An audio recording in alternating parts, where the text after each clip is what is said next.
Dear colleagues, as the session chair, I'm Associated Professor Gonca Yıldırım from İstanbul Aydın University, Faculty of Communication. Welcome again to the sixth session of the fourth International Symposium on Communication, Digitalization and Society. The title of the sixth session is Digital Society and Algorithmic Culture. And we are very pleased to host you here at İstanbul Aydın University. First of all, I'd like to invite my guests to the stage. And PhD student Petra Kashayeva, please. And PhD student Charlotte Stejkolova and research assistant Odayi Abedelkadir. Sorry for my pronunciation. Please, all together, please. Yes. I can sit there, yes. Yes, please,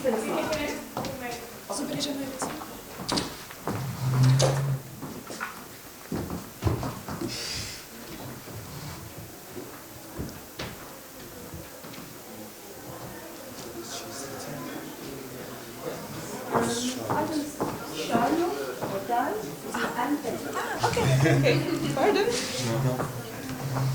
This is the name tag. Okay. I'm sure it's your text.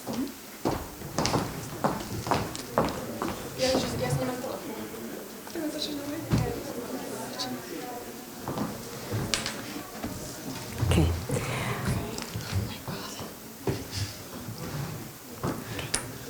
Welcome again, our symposium, and we are going to start with your presentation. We are again very pleased to host you at İstanbul Aydın University. And your presentations should be finished in 15 minutes, actually, and I'll give you extra 5 minutes for the question parts. And if you overrun the time, I'll let you know. Don't worry, we have got so much time actually to have your presentation. And don't worry, we have enough time to talk and answer the questions. And the speakers from the first presentations are from Bratislava University of Economics and Business.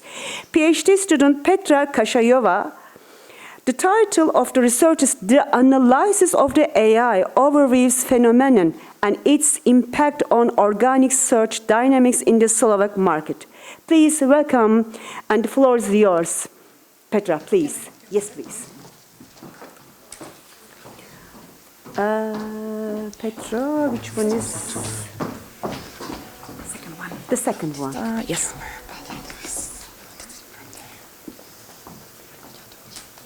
All right.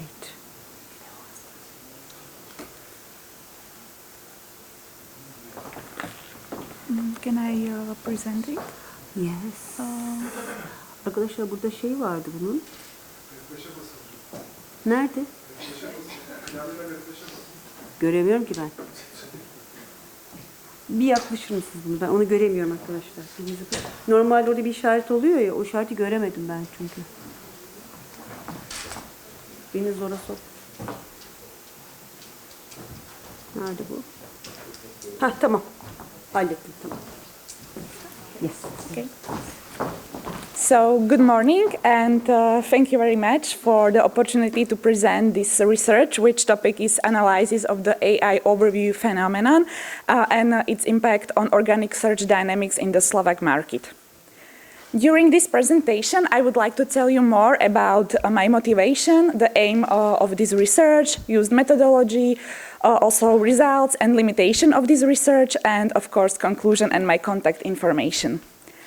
But before I begin, let me briefly introduce myself. My name is Petra Kashayeva, and I'm a PhD student at the Department of Marketing. My dissertation topic is innovative approaches to content marketing creation in interaction with technologies of digital environment.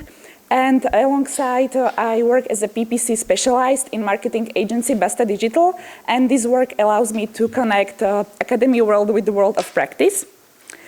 But back to my research.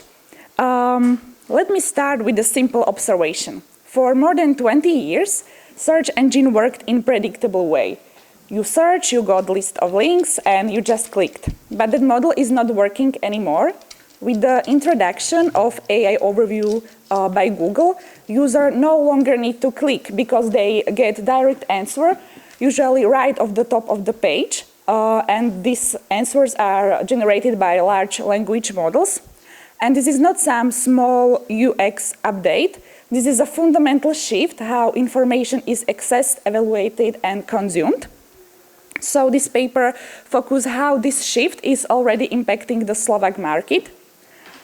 The aim of this research is to capture the early signals of how AI overviews behave and appear in smaller language market. And maybe you ask why I choose Slovakia. Well, not only because it's my homeland, but mainly because smaller language markets are easily overlooked in global research, but they provide a unique environment where adaptation patterns can be observed very clearly. So this research was designed as a pilot study based on primary data collected in collaboration with marketing agency Besta Digital. During 5-week period, we monitored 400 keywords across economic sectors, such as automotive, home and furniture, electronics, finance, hospitality, hygiene, food, and health, and across 4 types of search intent: informational, navigational, commercial, and transactional intent.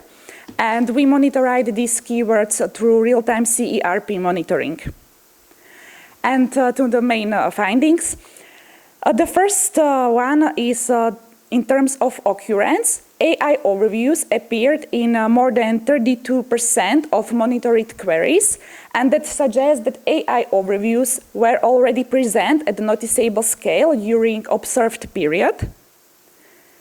The second one is that there is a strong relationship between AI overviews and search intent. As you can see, AI overviews appeared in more than 85% with informational queries, and that suggests that AI overviews are more impactful in informational seeking phase of user journey.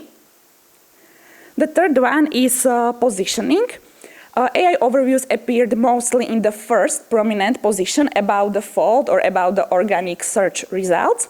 And what I find personally interesting is that Google prefer the first one or the fourth one, not the second, not the third, but fourth or first. So yeah, that's quite interesting for me. And the last one result was site sources. AI overviews usually use on average 4 external sources when generated these answers. And yeah, it suggests that even AI overviews reshape user interface.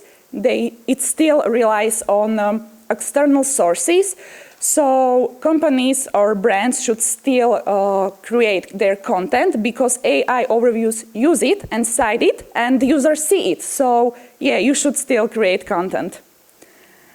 Of course, it's important to emphasize the limitation of this research, which is quite a relatively small sample and a limited time frame. So maybe in the future it would be great to increase the keyword sample and extend the time horizon, and maybe it would be also interesting to analyze another behavioral data such click-through rate or user interactional patterns. And in conclusion, this pilot study suggests that AI overviews were already significant in Slovak search result by mid-2025, especially for informational queries and prominent CERP position. And that's everything from my side. If you have another question, I can ask it right now, or we can connect via email or LinkedIn. Thank you very much.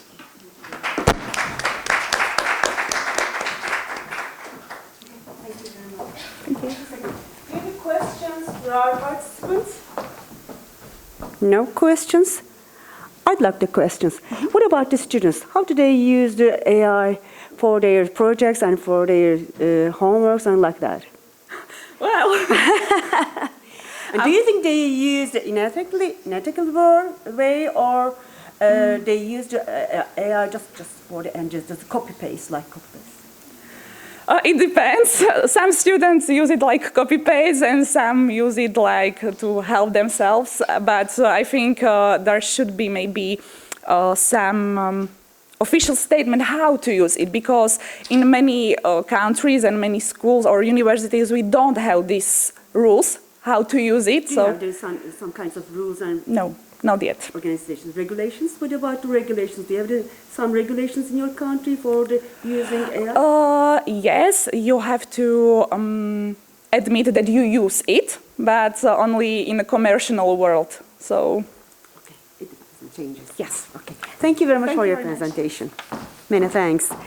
And dear guests, now we'll listen to PhD student Charlotte Steskalova. I'm sorry for my pronunciations again.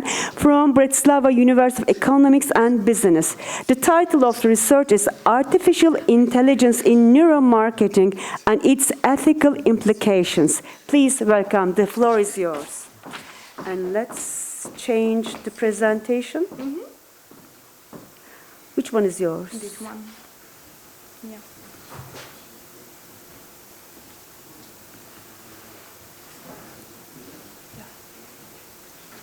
Maybe this?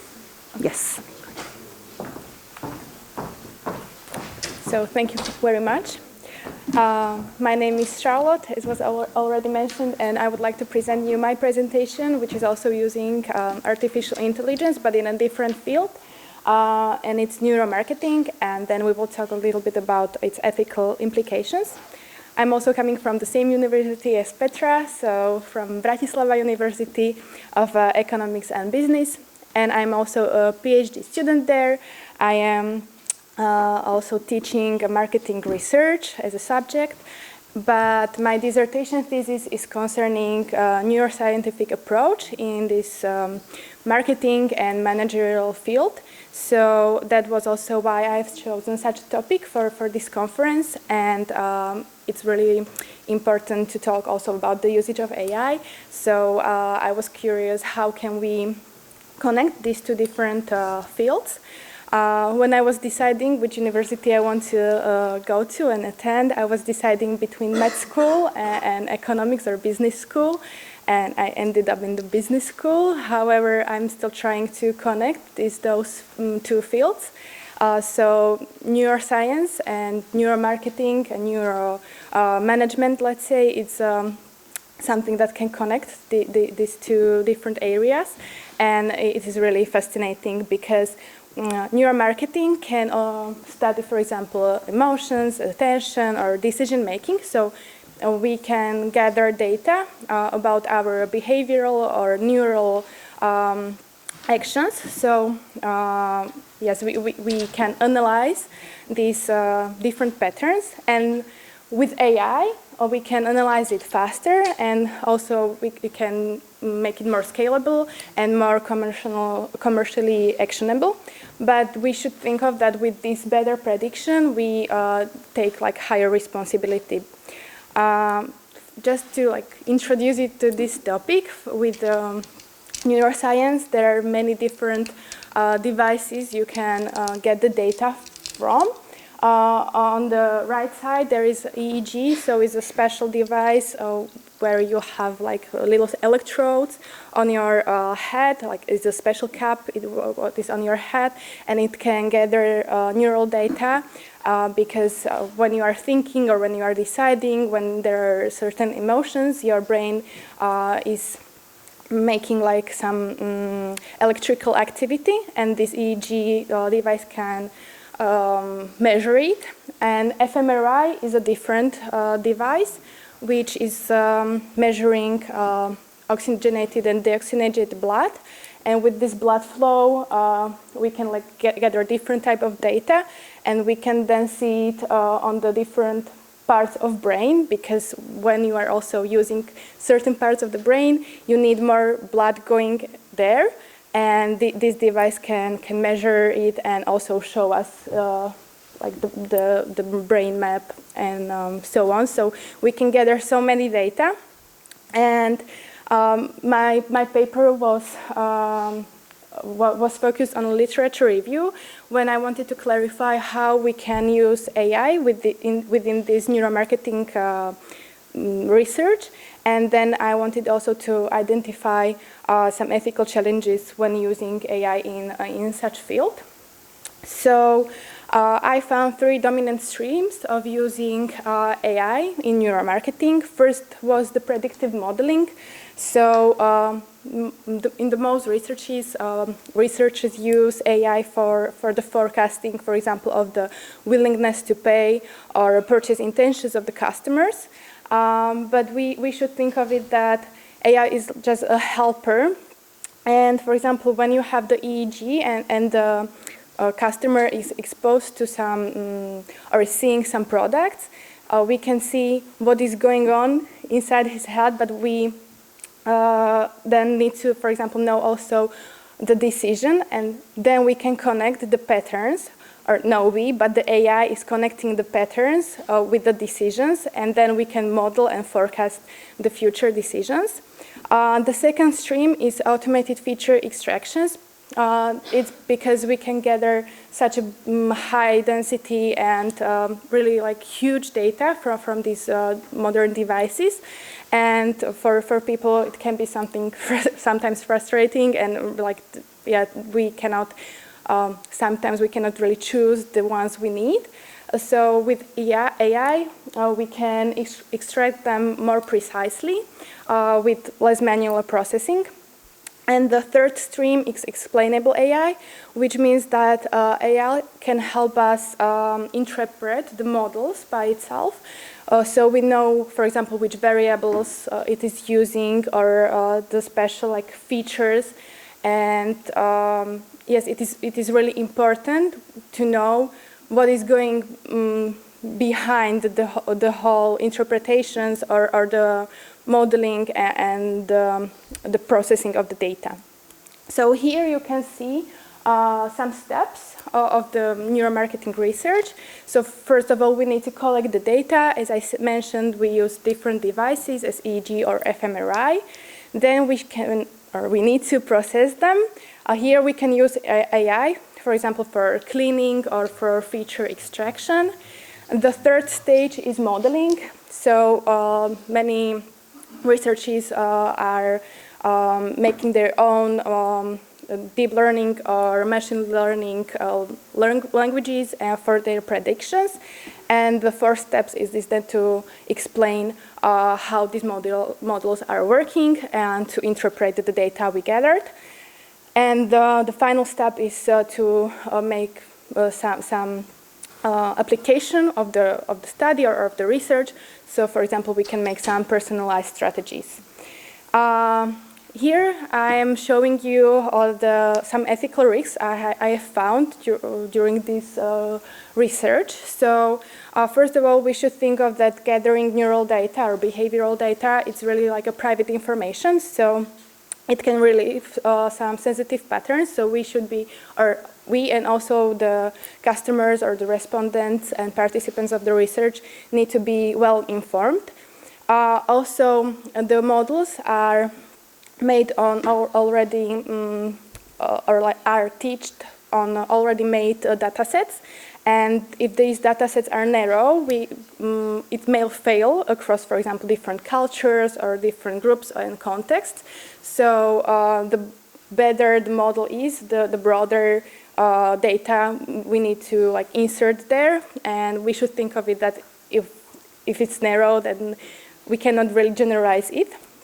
And sometimes, or it is also important to think of a misuse in this case that, for example, when it's when we are talking about the personalization, we should not over-personalize some steps, because when the AI is gathering the neural data, sometimes it is also unconscious. So here is the ethical problem if we are then using some unconscious moves in the marketing.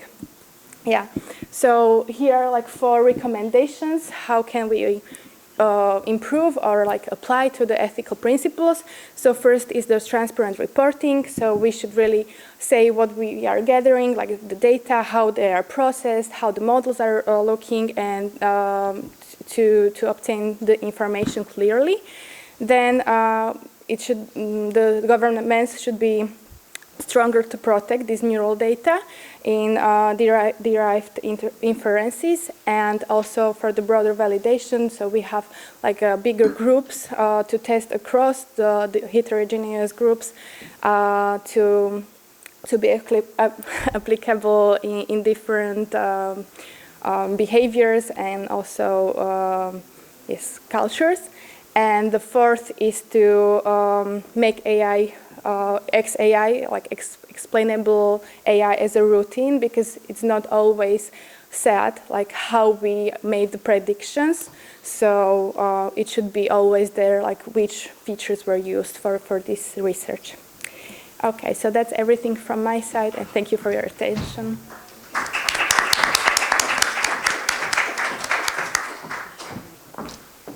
Thank you very much for your presentation, insightful presentation, Charlotte. And do you have any questions to our participants? No? No questions. Okay, please, yes. Okay, thank you.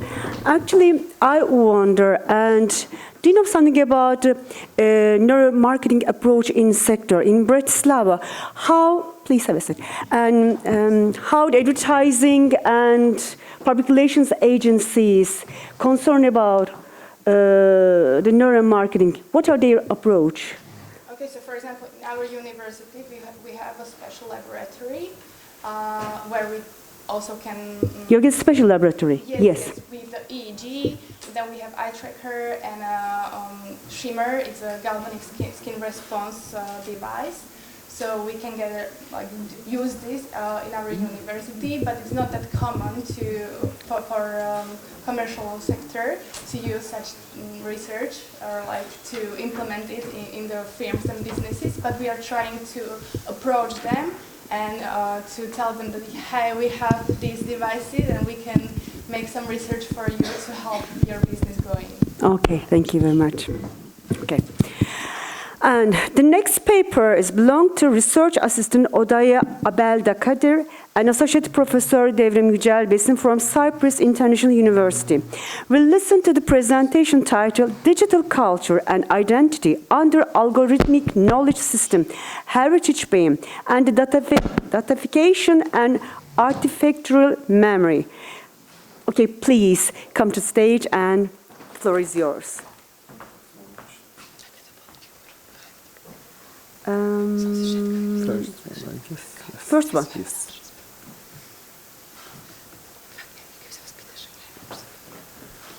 Okay. Yes, thank you so much. So hello again, everyone. So this will be my first ever seminar. Hopefully it will go good for me and you both. So what happens when heritage is no longer experienced as buildings, but as experienced as a data? So today, architectural heritage is increasingly transformed into digital systems through HBIM. So this raises a critical question: are we preserving heritage or are we reshaping it through the algorithms? So my name is Odaya Abdel-Kadir, and this research explores how HBIM does not only document heritage, but actively influences how we understand it. Unfortunately, my co-author and my instructor, Professor Devrim, couldn't join us today, so I would like to thank her for her guidance and support throughout this research and throughout my career in general. So in here, you're going to see what I'm going to be talking about today. I will briefly start with my methodology, then explain HBIM within the digital culture, followed by 2 case studies from Jordan, and finally the discussion and conclusions. So traditionally, heritage was understood as a physical element, or like buildings and materials. So however, with digital technologies, heritage is increasingly transformed into data and digital models. So HBIM plays a key role in this transformation. So it converts buildings into a structured, information-rich systems. This means heritage is no longer only physical, but it becomes something that can be stored, processed, and reused digitally.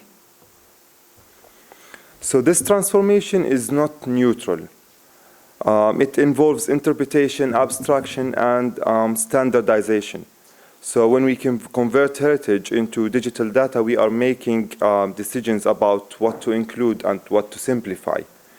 At the same time, algorithmic systems influence how information is organized, classified, and retrieved.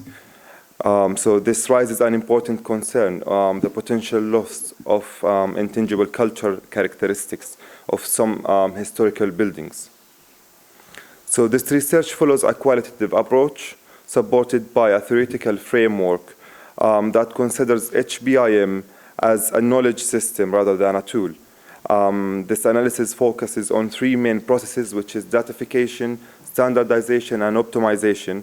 Two case studies as well are examined here. First one is Al-Kakish House.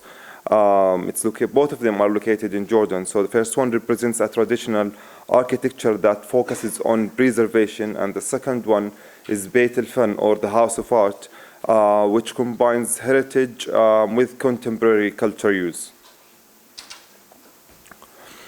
So what is HBIM? I've been mentioning HBIM too much. So HBIM, or Heritage Building Information Modeling, is a digital methodology used to document, analyze, and to manage historical data or historical buildings. So it integrates geometric data, materials, and historical information into a single parametric model. So it is not only a 3D modeling process. It is a system that organizes architectural knowledge. So as I mentioned, in digital culture, we see three key processes. First one is datification, and this is where the physical elements are transformed into digital data. The second one is standardization, and this is where this data is structured and predefined formats. And the third one is the optimization. It's where efficiency and usability are prioritized here. So together, these processes influence how cultural identity is represented. And this connects to the idea of infocurrency, where information systems and algorithms shape the knowledge that we perceive. So this process starts with terrestrial laser scanning, or TLS, which captures millions of spatial points to create something that's called the point cloud. These are then converted into a parametric model, and it can be saved with something I would like to call HBIM libraries, such as walls, columns, and any architectural element or architectural data. However, a key challenge is that unique historical elements are often generalized, though standard formats, which may lead to a loss of detail and speciality. So this workflow shows how physical heritage is gradually transformed into a structured digital model, starting with data acquisition or data capture, going through processing, modeling, and then finally information integration at the end. So at each stage, decisions are made about classifications, the level of detail, and the representation. These decisions shape the final architectural knowledge we're gonna get. So HBIM offers us several strengths, such as accuracy, integration of multiple data layers, and the support of collaboration. However, it also has some weaknesses, including complexity and the need of specialized knowledge, also experienced people, and last thing, the loss of information, it might happen because of the standardization. There are though some opportunities in advancing technical technologies and applications like VR or the virtual reality. But there are also some threats, especially the risk of over-standardization and the loss of the intangible cultural values. Now comes the most important part, which is my case studies, starting with the first one, Al-Kakish House. It's located in Salt, Jordan. The construction of this house was between 1866 to 1905, and it is recognized as a UNESCO World Heritage Site. So this house represents the traditional Jordanian residential architecture. In this case, HBIM was used primarily for documentation and preservation. So laser scanning, terrestrial laser scanning, again, was used here to generate an accurate point cloud data. And then it was converted to a parametric model, like we're gonna see now. The focus here was to maintain the historical authenticity and documenting materials and architectural data. So in here we can see that this is the original photo of the house, and this is after what they took of terrestrial laser scanning. With the million captures, they created this 3D model. And here as well, there is the real photos of the windows of the house on this side, and then they integrated some softwares like Revit, and then later on they rendered it to have this end product, the rendered photo or the digital product here. Going to the second case studies, which is Beit el-Fan, or the House of Art. It's located in Amman, the capital of Jordan. And the construction of this house was in the 1920s. We don't have the exact day, unfortunately. And it combines historical architecture elements with contemporary cultural functions, because it is still act as a cultural venue until today. So the building represents a dynamic data set that includes both historical and contemporary layers, both at the same time. And HBIM here was used not only for documentation, but also for interpretation. So this reflects more flexible, active use of heritage. And here again, we can see the point clouds on the interiors, and again, the modeling process. This research actually was done among researchers, international researchers on these two case studies, and this was one of the reasons why I choose these two case studies. So in here, both studies follows the same technical process, starting with the terrestrial laser scanning until we get into the parametric model. However, they produce different outcomes. So for example, in Al-Kakish house focuses more on documentation and preservation, while Beit el-Fan, or the House of Art, focuses more on interpretation and cultural use. So in this diagram, you can see that the geometric accuracy and the historical layers was focused more on Al-Kakish house, while contemporary use and interpretation was highly used in Beit el-Fan. At the same time, standardization wasn't really affected because they wanted to make sure that the accuracy is still there. So this shows HBIM does not only produce a single type of knowledge, it depends on how we apply it. And here this is a table of what I just explained for the diagram, if you want to read it as well. So the discussions, these findings suggest that HBIM should not be understood as only a technical tool, but as an algorithmic system, or a knowledge system actually, that organizes structures and shapes how architectural heritage is perceived. So it is important that accuracy does not necessarily mean objectivity, and objectivity does not guarantee authenticity, unfortunately. So accessibility versus control, HBIM improves the accessibility actually by allowing models to be stored, shared, and used across discipline and different stakeholders. However, it also introduces control. The way information is classified determines what is visible and what is omitted. So as a result, digital systems can act, unfortunately, as a gatekeepers of some knowledge.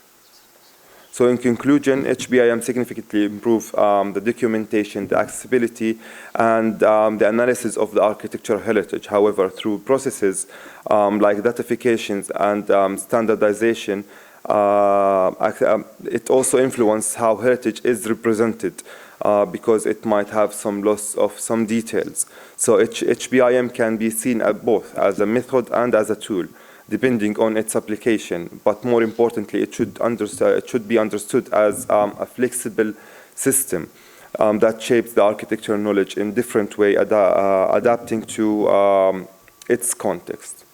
So thank you so much. This was it for you today. And if you have any questions, I'll be glad.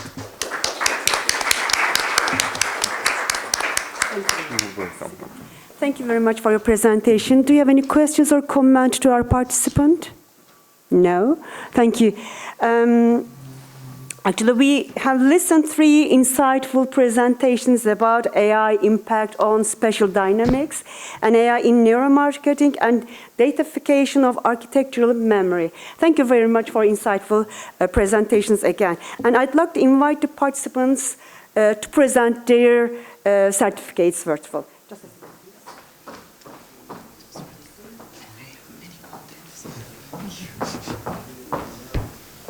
first of all, Petra Kashayeva, please, just to take our presentation.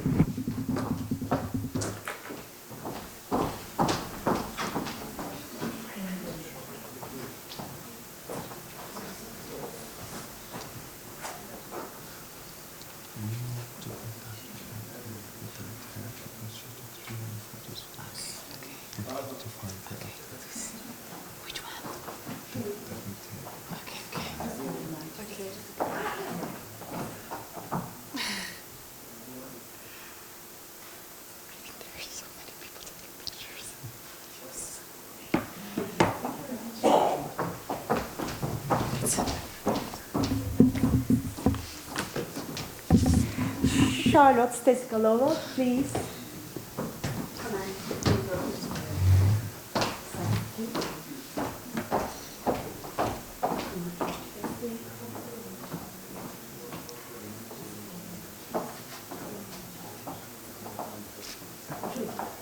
Is it okay?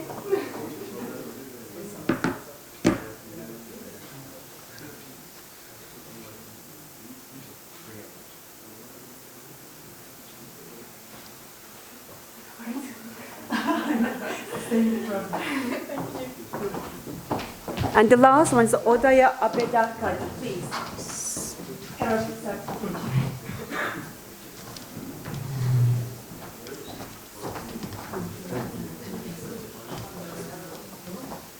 Nereye bakıyoruz? Peki.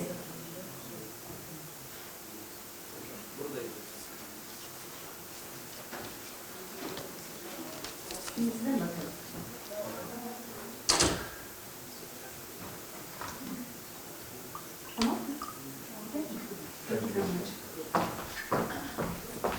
We have come to the end of this session now. We'll have a coffee break just for 15 minutes, maybe? Yes. Okay, thank you. Okay, we're finished. Thank you very much for your participation and contribution again. Thank you.